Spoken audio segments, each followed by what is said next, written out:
fight for our lives, feel like ourselves. Because if I live in a country that has no dim sum, I don't know what I'm gonna do. A story that's really important to me and my family, and that's the story of my grandmother. Then World War II started. First it was a curfew, Asians couldn't go out after 8, but then Pearl Harbor happened, and things took a turn for the worse. She was forced to withdraw from school, pack up her few belongings in a suitcase, and her and her family were moved to Minidoka internment camp in Idaho. It was the first time Ruby was ever on a train. The family didn't have a car, so they rarely traveled. As many of you already know, these camp conditions were less than ideal, to say the least. The barracks were unfinished, unsanitary, overcrowded. The food was mostly unhealthy canned goods, and there was barely enough to go around. But if you were an immigrant family, like Ruby's, you didn't make a fuss about it. You learned to keep your head down, not make trouble, not complain, and try to make the best of things. And that's exactly what Ruby did. With no experience whatsoever, Ruby got a job as a hospital nurse's assistant in the camp, and soon had to learn everything on the job.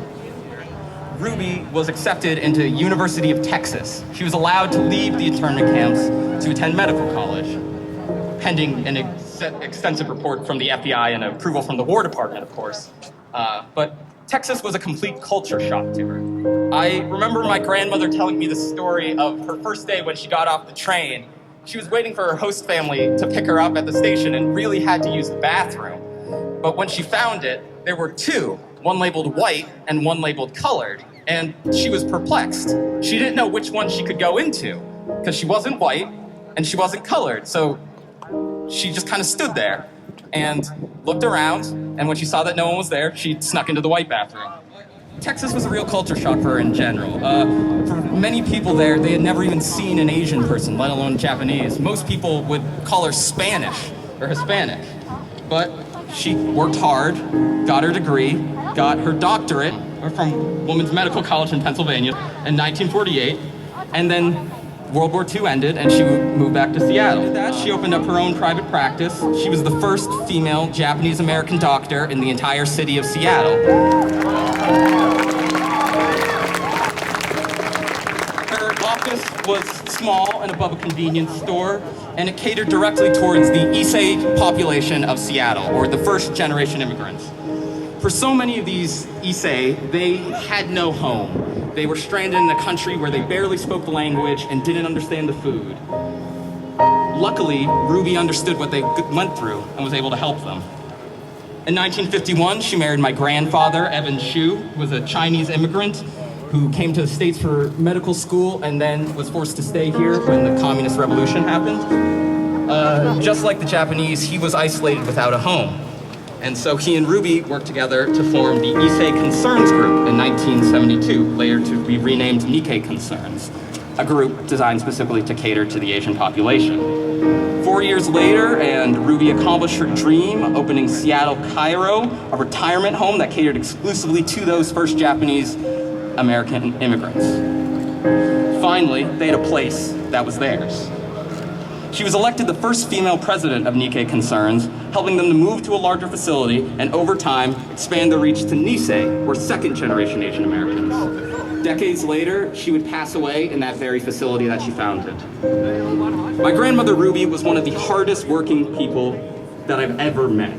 She was the family breadwinner, working full days, yet still had energy to come home and cook dinner for her 3 children. Not even going to labor could stop her. She would also tell the story about hours after she gave birth to my aunt.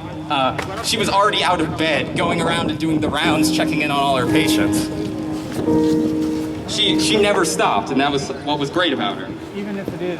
I think it's so important to remember stories like Ruby because they demonstrate something really special.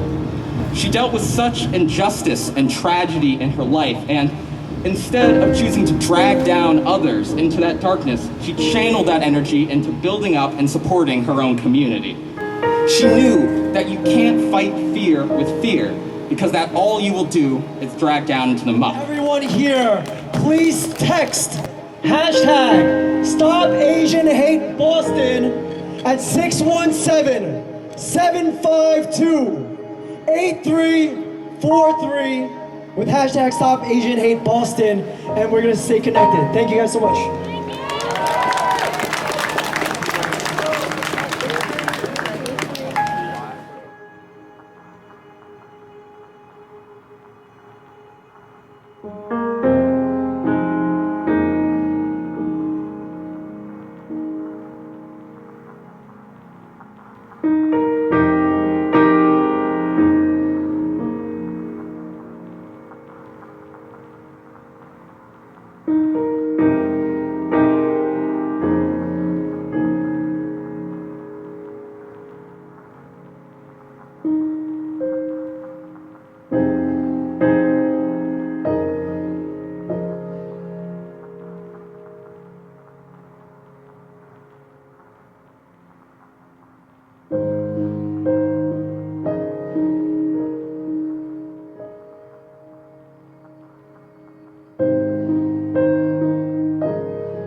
Bye.